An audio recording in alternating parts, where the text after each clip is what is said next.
Hello, everyone, and welcome to our summit, Surviving and Thriving During a World Crisis. I'm Sherry Simmons.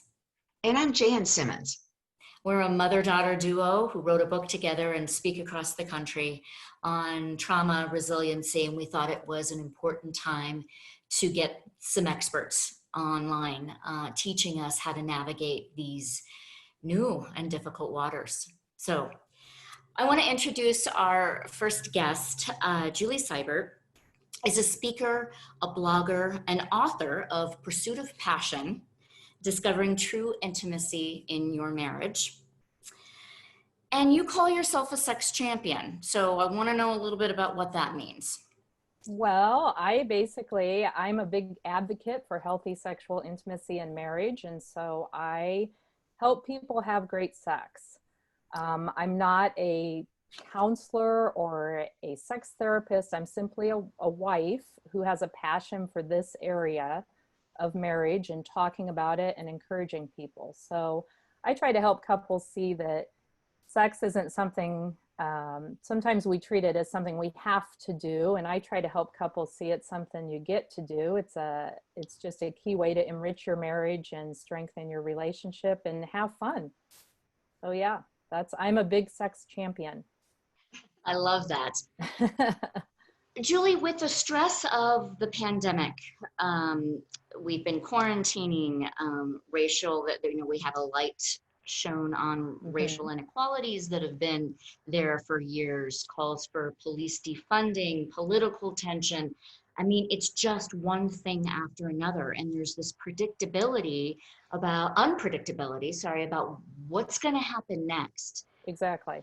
My question for you is, what are you seeing in the people that you're talking to? Is this driving people together in terms of their relationship and intimacy, or are they withdrawing because of the intensity of everything right now?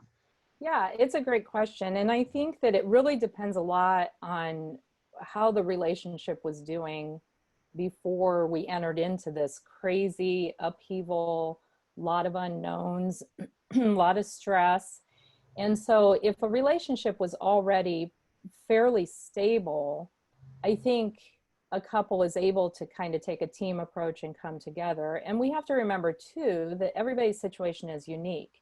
We realized that right away. I thought the interesting thing is, sometimes people would say, we're all in the same boat, but we're not all in the same boat.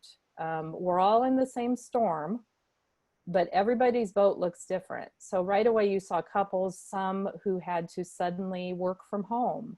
You saw people who, lose jobs. I know of people who've lost jobs. And then you see people, some who had school-age kids or college kids come home. Some colleges sent their kids home. So it depends a lot on the couple's situation. So I would say the stress of the upheaval and the pandemic and like you said, the stuff we have going on with the racial, systemic racial issues, I think that if a couple had struggles with their intimacy, all that stress is just going to exacerbate those.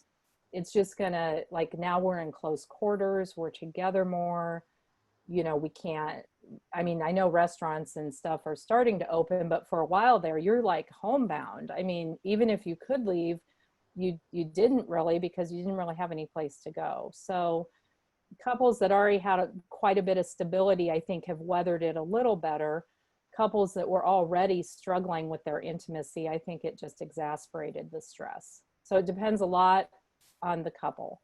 We're all in the same storm, but we are not all in the same boat. That's really well said. Yeah. That's well said. And I stole that. That's not mine. I saw it on social media, but I thought it was so true. It is. It is true. We're going to give you the credit with it for the purposes of this summit. So, Julie, what do you teach your audiences about sex and intimacy? Well, I think a lot of people would be surprised. I am speaking mostly to married Christians, but I think the principles I speak about really apply across the board about sex and marriage. And so I really try to help couples see what it takes to have authentic and enjoyable and great sexual intimacy. And so a lot of people think that it's just about technique, and surely technique does play a role in it and learning to give and receive pleasure. But I also speak a lot about the relationship dynamics and what's going on with the relationship and how much that contributes to how enjoyable and how enriching the sexual intimacy is going to be. And I think in a time like right now, when we're in these stressful times, if a couple has already been struggling with their sexual intimacy, one tip I've given as of late is that maybe now isn't the time. If they're under tremendous stress because of the pandemic and situations going on in their home or having kids home, it's okay to kind of put a pin in your sexual intimacy struggles, to kind of take a breath and push pause, but with the intention that you're going to come back and really try to intentionally address any intimacy struggles. So that's a little bit I would say about that, definitely. Trust definitely has to be there, Oh, right? absolutely. And there's not trust in all marriages, unfortunately. There is not. And I would say definitely that the couples that, and I think the three of us have talked about this before, that healthy patterns are intentional. Unhealthy patterns, we usually drift into them. So if we haven't worked well at building trust and building good communication and learning how to be married, this is the big thing I always say, is you never stop learning how to be married. I don't care if you've been married 1 year or you've been married 20 or you've been married 30, whatever. We are constantly learning how to do marriage. And if we're intentional in building healthy patterns, that makes it easier to have that trust and that vulnerability and that authentic connection. So you are spot on, Jan, that connecting sexually, if we haven't taken the time to build authentic trust and friendship and communication, then it's more difficult. It's definitely more difficult. Julie, what has your own journey been like in this, and why you chose to speak about it now and blog about it on a daily basis? Yeah. Tell the listeners a little bit about what you've been through. And then my second follow-up question to that is, how has all of this stress been on your own relationship? Oh, yeah, definitely. So I was married right out of college, and sex in my first marriage was a disaster. And we just really struggled, not only talking about it, but enjoying sex and addressing our struggles. And I remember specifically thinking, well, we'll figure this out someday. Someday we'll figure this out. And, someday doesn't miraculously arrive on its own. And so for us, it arrived in the form of divorce papers for me that he served me. He was done. And I wouldn't say sex was our only issue, but it was a big issue. And we had a young son. And so I instantly, became a single parent. And so I vowed if I ever got married again, I wasn't going to take this area of sex for granted, that I was going to be much more intentional, not only about us having sex and enjoying sex, but also about addressing any struggles that we would have. So I was fortunate enough to remarry, and we've been married 17 years, and we had a child together. And so I can say that I've never regretted that intentionality, and my husband hasn't either. Now, that being said, I mean, it is marriage. I always say to people think because I blog and speak on sex that we must just have no sexual struggles ever. And that's just not true, because, well, it's marriage, so, we have our fair share of struggles. And I would say, yeah, this pandemic,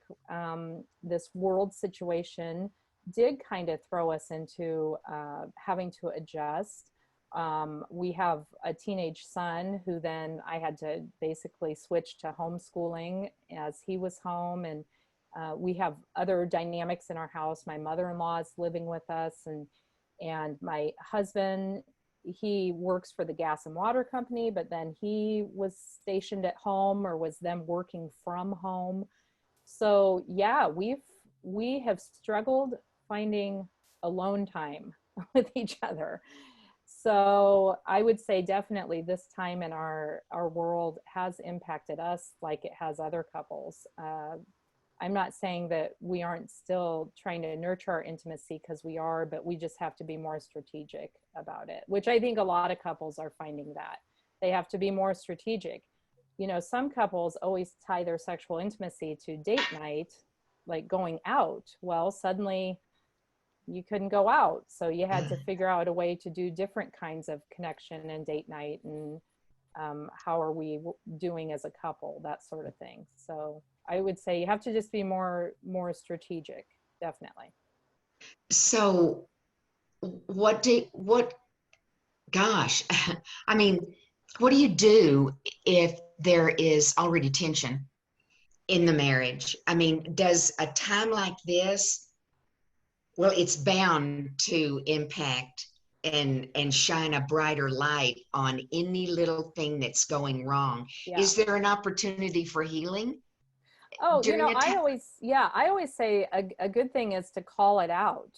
You know, sometimes I think that just giving voice to, hey, you know, things are really tense between us. I think that's a good step to acknowledge it, because sometimes I think couples tiptoe around it, or they pretend it's not there, you know, the tension and the stress and the impact of the stress on each of them individually. So I say call it out, like, hey, we're really kind of short with each other, and we're really struggling, and that can be a good first place to start. And then the other thing I say is work on the friendship. You know, I'm a big fan of sex, but I also am a big fan of what leads to great sex. And so what leads to great sex is, how are you treating each other with your clothes on? So are you showing kindness, just even small acts of kindness? Are you still touching? Meaning, are you hugging? Are you genuinely showing affection? And I'm not talking necessarily sexual affection, although it is possible to show that while you're clothed, but I'm talking just genuine affection. You know, this person's in it with me, sort of thing. So that's what I would say, is call it out, give voice to it, to the stress and the struggle, and then still try to find small acts of kindness and compassion and touch to, I would say, encourage one another in this very stressful time. So, you know, I was listening to the news this morning, and there was an actor that, and I only caught a glimpse of it because I was getting ready for the summit today, but his face came on the screen, and he made the comment that all of this time has made them closer, he and his wife closer, Okay. because they talk more, they play games together, Yeah. so it's that building of you're going back to building a foundation again. Yeah. You And know? I think this can be a wonderful time where couples, it's like, okay, we don't have the opportunity to go out. We don't have the opportunity to not only go out with each other, but a lot of people can't be going out with their friends. You know, wives can't be getting together with their girlfriends maybe, and husbands can't be getting together with their friends. And so you are at home more. And so it can be an opportunity to kind of start to reconnect, and both friendship wise, relationally wise, and sexually too. I think there are some opportunities there for sure. Right. And yet, And the yet, numbers don't lie. And what we know is that the divorce rate has spiked. yep, More and more people are separating yeah. because of this time. Why do you think? Well, I think this time just, it does, you know, we talked a little bit about this earlier, it exasperates cracks in the foundation that were there. And so when you pile on additional stress, you have to, in a way, adjust to new patterns. So it reveals, it's very revelatory. That's what I say. A situation like this is very revelatory because it shows not only where your relationship is stronger than you thought it was. You know, you hear some couples talk about that. Like, I didn't realize we could parent so well together during the day, but then it also reveals the cracks. You know, if there were already relational strains there, something like this maybe is going to be, for lack of a better word, the straw that broke the camel's back. You know, it's going to be like, yeah, when we get to a point that we can meet with a lawyer and, you know, it's done. So sadly, that is true, but wouldn't say this situation would have been a cause. I would say it would just be a revelatory thing. It just revealed where they maybe were headed and just sped it up anyway. So it's sad. You know, I'm always hopeful and prayerful that if a couple even has a little inkling of hope, that they'll still try and they'll still work. I'm a big fan of marriage counselors. I'm a big fan of finding the resources that will help you get through whatever the struggles. Of course, I mostly am focusing on sexual struggles, but you know, whatever the struggles, sometimes it's financial struggles, sometimes it's work-life balance struggles. It can be a number of things that a situation like this reveals. And if there's a little inkling of hope, I always want to encourage couples, don't quite give up yet. But some couples, the writing was kind of already on the wall, and this just revealed the cracks in the foundation. What was already there. Yeah. Yeah. Let's get down to action steps. Oh, okay. The couple who says, that came out wrong, didn't it? Well, I like action steps. You know, a lot of my blog posts are things like 3 steps to a great orgasm tonight, you know? So yeah, I don't mind action steps. You've got a couple, can't go out. The daily activities aren't the same. The coping skills aren't the same, and simply may not be. This world may continue, is probably going to continue to look very different. Absolutely. So we've got to adjust and be flexible with what our new lives look like. But can't send friends out on play dates.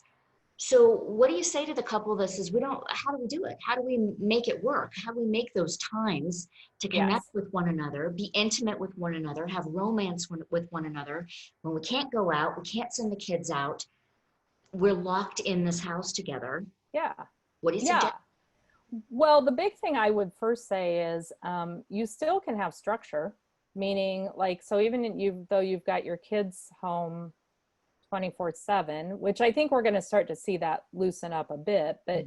But even if you have your kids home 24/7, that's not to say you can't have structure. You know, kids that are old enough to not to entertain themselves, you know, you can have structure that, okay, well, bedtime's at 9 or 9:30 or whatever. You can still have structure, and you can have times during the day. It's okay. I always say it's okay for kids to know that their mom and dad are a unit, a husband and wife,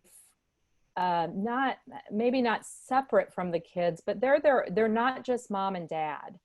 And it's one of the healthiest things for kids to know that their mom and dad have a marriage that they value enough that they're going to pour into it. So it's okay to say to the kids, okay, well, you need to be, I'm not saying you have to go to sleep, but you have to be in your room by 9. And if you want to read or listen to music or, you know, play your video game or whatever, mom and dad are going to take some time alone just to spend time with each other. So I think that that's a huge thing. It's still okay to have structure. I think how well you're doing with affection throughout the day is a good thing too. You know, I always say what happens with your clothes on can determine a lot what's going to happen when your clothes come off.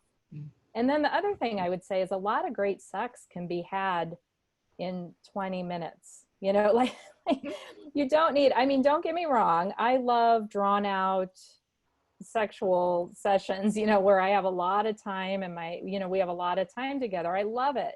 But I've had some pretty amazing orgasms in, With a less than, quickie. with a quickie, in less than 20 minutes. I mean, and the thing I would say is the more that a husband and wife learn each other sexually, the easier it is to connect for those quicker times. Like, what to do, you know what works. And so I would say let go of this idea that it always has to be this very planned, romantic, some couples, like I said, they would only have sex on date night. And now date nights maybe aren't happening. And well, that doesn't mean you can't still have sex. So, you just have to get creative and realize that it doesn't always have to be 45 minutes or an hour. My husband and I have had some great sex in 20 minutes or less. So That's so awesome. that's what I would say is be intentional, make the time, be intentional.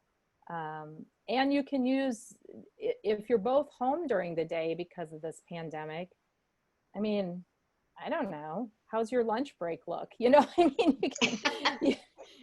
mean, you can maybe do things over lunch that you weren't doing when you worked in offices or away from the house. So you can make the most of daytime sex. I talked to a friend the other day, and I'm one that I usually ask my friends how their sexual intimacy is going, which my friends are totally used to it. I told my mom once that I asked my friends about their sexual intimacy, and she just thought it was wrong on so many levels. And I said, well, it's my wheelhouse. It's what I'm curious about. And this one friend of mine said that she said, we're daytime people. Basically she's like, we have sex during the day, or their kids are busy playing video games and they're able to be, they're not super young children. They can entertain themselves and get their own lunch or whatever. And so she's like, yeah, we're daytime people.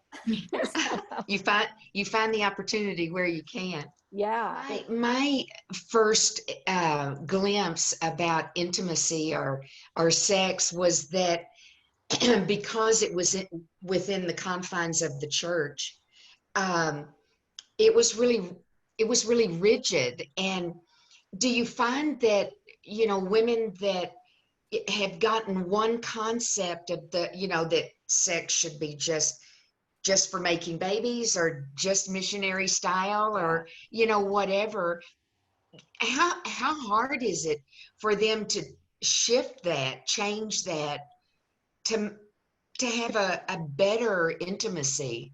Oh yeah, I would say that your experience is not unlike a lot of people's experience, particularly growing up in the church. But even not growing up in the church, I think we just have never done a good job of teaching people how to be married and how to authentically talk about sex and enjoy sex with each other. So, I think a key thing is I think we have come a long ways, but there's still that inhibition or that thought like, well, maybe it just has to be rigid, structured a certain way. And the best thing I just say is that sex is a gift within the exclusivity of a relationship, of a marriage, that it can be thoroughly enjoyed and explored, and that it's a lot of trial and error. I always encourage couples to, it's okay to learn together. It's okay to give and receive feedback on what feels good. And the other thing is, I would say, is that sexual pleasure is equal opportunity, meaning I think a lot of people who grew up in the church thought, well, sex is just for the husband. Mm-hmm. It's just about his pleasure. And maybe even people who didn't grow up in the church or aren't Christians would say they still get that message, that it's all about the man's pleasure and that her pleasure is secondary or doesn't matter as much. Well, that could not be further from the truth. So I am a big advocate for equal opportunity. So her pleasure matters as much as his, and that we don't intuitively know how to give and receive sexual pleasure. We just don't, we're not born with those skills, despite what media would tell us that a man knows what he's doing. And and what romantic movies would lead us to believe, that the great sex is only happening in missionary position. And, I mean, I think that those are skewed messages we've kind of ingrained into ourselves. But the reality is we don't intuitively know how to have good sex. We have to learn that with each other. We have to be willing to try and to give and receive feedback, and to say what feels good and what doesn't, and to be able to do that without feeling so easily offended. I hear from women who have spent a good portion of their marriage faking orgasm, and they did it to protect their husband's ego. And I always am quick to say, well, but it brought a lie into your relationship, first of all, and two, you're missing out on sexual pleasure, and that's not okay. So it's better to take a humble approach and admit that we don't know instantly how to give and receive great pleasure, and but that it can be learned. I always say, these are skills that can be learned.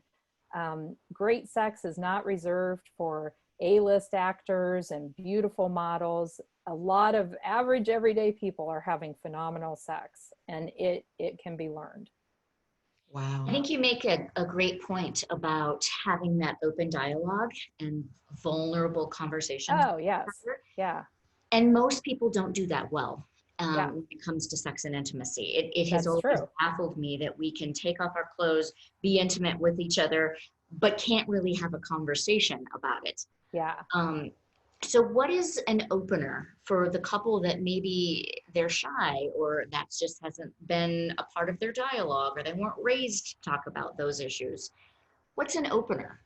Well, I would say if you feel really hard doing it verbally, saying, hey, I want us to enjoy sex more, and I want us to be able to talk about our intimacy, and I want us to try different things. If it's really difficult to do that verbal conversation, I'm a big fan of write a letter.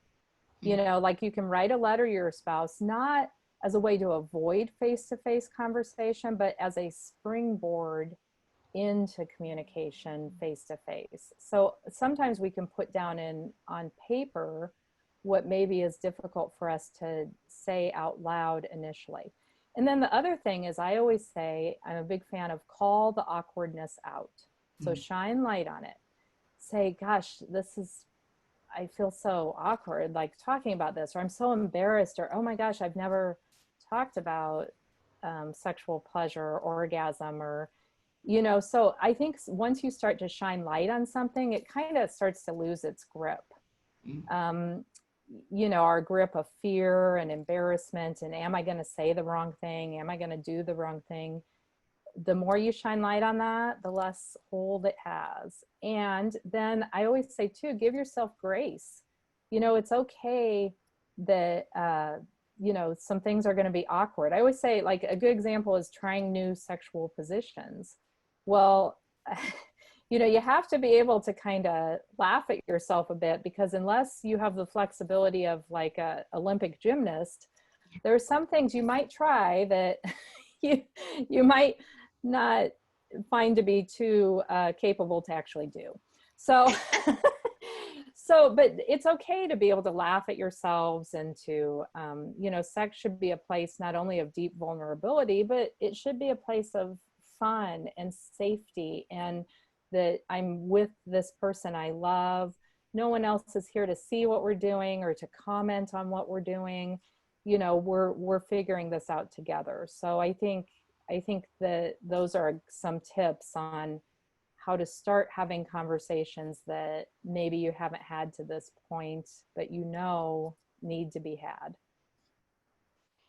I want to throw out a couple of questions that are a little bit provocative for other. Oh, good. I know you like that. For other listeners that say, I'm not in a relationship, and how could I be? It's like nobody can date right now. Yeah. What do you talk to your listeners about in terms of intimacy with self? Oh yeah, masturbation. Yeah. Was that your like fancy way of saying masturbation? Yeah, Or? it's kind of fancy. You Just know, call it out, Sherry. yeah, just call it out, Sherry. You know, I'm a fan. I think there's nothing wrong with masturbation. The big thing I always say is, where is your thought life going? Meaning, like, are we becoming obsessed with images? And I'm not a fan of pornography, so I just don't think it's healthy. I don't think it leads to anything good. So if you can focus on the sensation itself, and that it hasn't become an idol on your heart, meaning like you're so obsessed with it, you're almost thinking about it constantly, addicted to it, that sort of thing. But I think a little self-exploration goes a long way, and can help you really understand your body. And so I don't see anything wrong with that. And I do think orgasm is a tremendous stress reliever. I mean, anybody who's had an orgasm would probably say, yeah, that feels good. So yeah, I think there's nothing wrong with a little self-exploration. And, sex toys make it a little easier too. I don't know if you wanted to touch on that, but now, you don't have to go someplace to buy a sexual aid. There's very reputable sites that don't have pornographic images, that sell very quality sexual aids. And so there is that opportunity now to be more discreet. Packaging is discreet. The Amazon driver or whatever isn't going to know what's in your box. Yeah, I see nothing wrong with sexual aids in a marriage, as long as a couple's on the same page about them. There has to be that level of respect and comfort. Often when we think of sexual aids, it's because the woman is having difficulty reaching climax through intercourse alone. Gotcha. And so I think that if a husband's feeling apprehensive about that, like, oh my gosh, it's because I'm not doing something right, I would just want to really reassure any husbands, any men listening to this, that a woman's body, man, that is a landscape.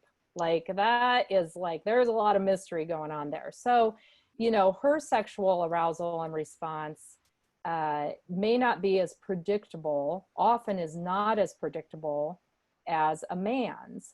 And the number of reasons why, like where her sexual organs are located, it can have a lot to do with her cycle and where she is in her cycle. Husbands tend to have to learn, like, oh, I can play with her nipples at certain times of the month, but I can't at other times of the month because it's painful. So yeah, I would say I don't think there's anything wrong with sexual aids, sexual toys within a marriage, as long as there's that level of respect and that there's agreement. And I also would say, if they can still have vaginal intercourse, I think that should be part of their intimacy. So I think there is something to be said for, now some couples can't because of medical or physical reasons, but if the intercourse is still possible, I still think that should be an aspect of their intimacy, that they shouldn't rely solely on sexual toys. There still should be other interaction going on as well. I don't think we can end the podcast or the summit meeting here without bringing up the very real reality for some people that their relationship has turned abusive. It's it's violent, and we're reading stories, and the numbers of domestic violence calls sort of shooting through the roof right now. Mm-hmm. So when a relationship has broken to that degree and someone isn't feeling safe anymore, Mm-hmm. what then? Well, yeah, I would say I'll answer this in two ways. One, I would say that whenever I'm speaking and writing on sex, and people will see this in my blog posts sometimes, I'll offer up the disclaimer that I am speaking in the context of generally healthy relationships that are not abusive. When we start talking about abusive relationships, and they can be physically abusive, they can be emotionally abusive, they can be narcissistic, they can be there can be manipulation going on, they can be financially abusive. So when we start talking about abuse, all the tips in the world on how to have great sex are not going to be helpful to someone who's being abused. So I'm always a big firm believer in, if you can start by finding, if you're in an abusive relationship, to find at least one mature confidant that you can confide that in to help you problem solve on next steps, because sometimes it's not easy to just walk away. You know, like sometimes somebody can't easily walk out the door and get in a car and take their kids and go. Some people can do that, but not always. So I would say start with a safe confidant. I'm a big fan of, I think women should have female confidants, men should have men confidants, you know, when you're trying to get out of an abusive relationship, because it's not just women who are abused. Sometimes men are in abusive relationships and need to get out. So start with a safe confidant who can help you problem solve and find resources. In many regards, we have more resources now than ever. But you still, it takes courage to take those steps. And in no way do I minimize or downplay how much courage that takes. Tremendous amount of courage to get out of an abusive relationship. So that's what I would say. Start with a safe confidant. Just say, I need to problem solve. I need to find ways to separate myself from this toxic situation. Thank you. What do you want to leave listeners with in this stressful, pressure-filled, unpredictable time that does, like it or not, does take a toll on our relationships with our partners, our relationships with our kids, our friends? What do you want people to leave with in terms of a sense of hope? Well, I would say, and I think the three of us were talking about this before the call, is that I think as a society, we were waiting for a day when this would be done. Like, I think when this all started back in late February, March, you know, I think we're like, oh, okay, well, we have to, you know, just hunker down, do this, whatever they say for a while. And then there's going to be a magical day where they're going to say, oh, everything's fine now. And I think we've kind of started to realize and recognize there isn't going to be a magical date. We're in kind of a new realm, a new way of having to figure out how to do life, not only with each other, but within our society. So I would say the sooner we can like take a breath and accept that aspect of it, the better we are to be in a position to say, okay, how do we move forward in this new place we're in? You know, they talk about how some people won't go back to working remotely. Like the people working at home, a lot of people who thought they were going to be temporary at home, maybe now their workplaces are saying, nope, we're just going to leave you there. Right. And so you have to start to deal with the reality of like, oh, this is different. This is going to be different. So I would say accepting that, not waiting for a magical day for it to all be different and over. And then be intentional. You guys both know I'm a big fan of intentionality. If there's you know, some struggles or some weaknesses or some places you both need to kind of grow, then be intentional about trying to do that. Baby step your way to better relational skills and better intimacy. The other thing I would say is life is fragile. I mean, we have learned that don't wait for someday to work on those things and those relationships that matter to you. It's good to work on them as best you can now, and to let little grievances go that you can let go, and to work on how are we connecting authentically and intimately. I mean, I talk a lot about sex, but it's always against the backdrop of what does your overall relationship look like, and what are you doing to nurture your relationship? And then the last thing I would say is give yourself grace that that's not going to be perfect. You know, it's going to be messy. We are messy, messy people, and we are messy, messy people in relationships too. And so it's okay to give yourself grace that you're working in the right direction, just as you should with anything else, you know, with your skills you're working on for fitness, or your skills you're working on for your family relationships, or whatever it might be. So give yourself grace to take a breath every now and then and say, okay, I'm trying, I'm doing the best I can, and I'm going to get up tomorrow morning and it's a new day and I'm going to try again. So there's a lot to be said for baby steps, for moving in the right direction and setting healthy patterns that are intentional. Those are practical skills. I appreciate that. Yeah. You know, as with any change, the flip side of that is the ability to reimagine what your life could look like now, Oh, yeah. what your relationship could look like now.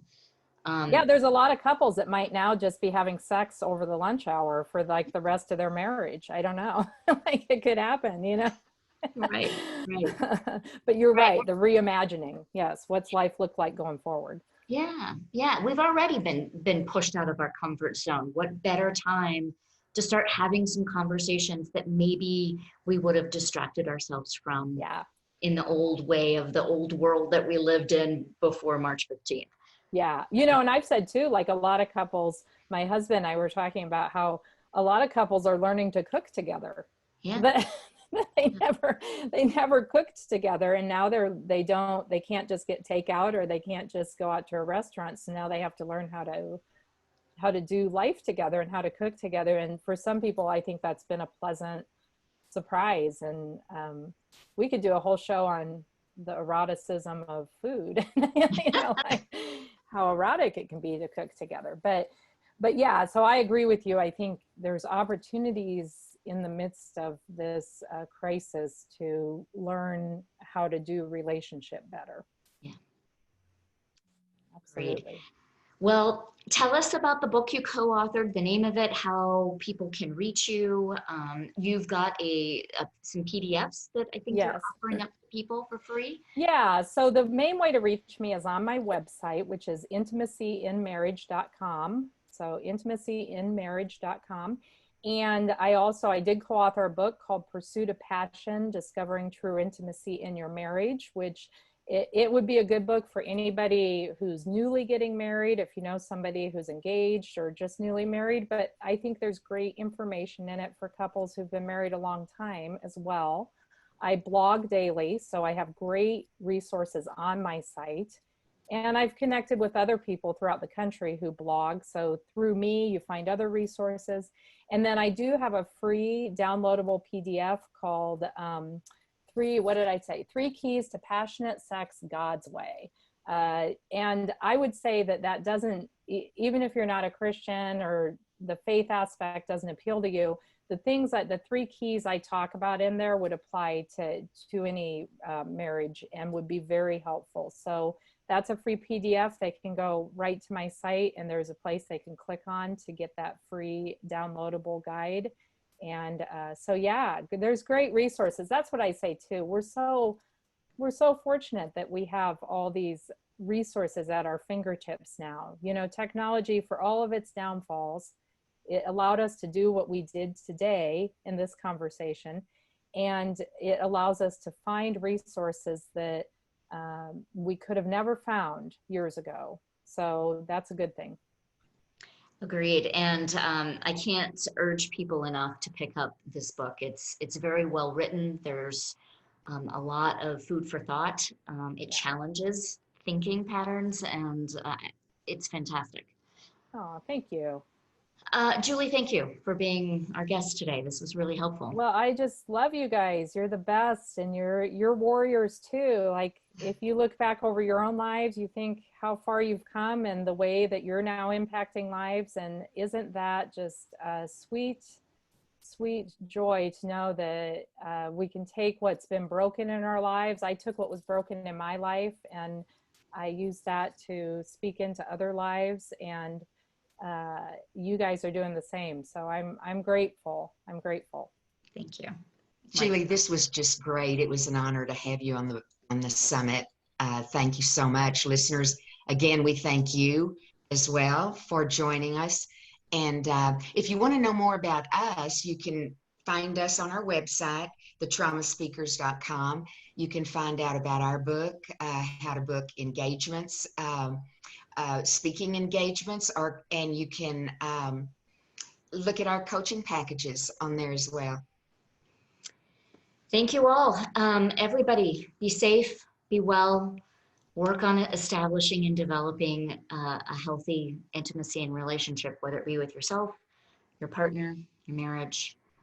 That's really what it's all about. If this world lately has taught us nothing else, it really is about relationships and loving each other. So thank you Absolutely. again.